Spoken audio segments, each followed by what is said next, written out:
তুমি না ওয়াদা করেছিলে, তুমি না তোমার স্রষ্টাকে ভালোবেসে প্রতিশ্রুতি দিয়েছিলে, বুঝতে পেরেছিলে তিনি ছাড়া আপন বলতে আর কেউ নেই।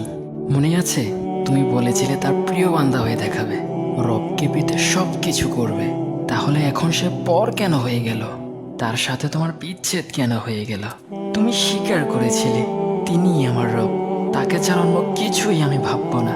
কিন্তু আজ তুমি তাকেই ভুলে গেলে, আবার সেই দুনিয়ার ধোকায় পড়ে গেলে, নফসের গোলামি শুরু করে দিলে। প্লিজ নিজেকে অন্ধকারে ডুবিয়ে দিও না। ক্ষণিকেরই তো দুনিয়া, সময় একদিন ঠিকই শেষ হয়ে যাবে।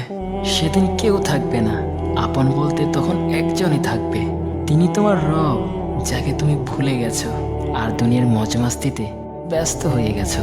অথচ তোমার ব্যস্ত থাকার কথা ছিল শুধু রবের সন্তুষ্টি অর্জনে। আর কত ডুবে থাকবে অন্ধকারে? ফিরে আসো না তোমার রবের দিকে।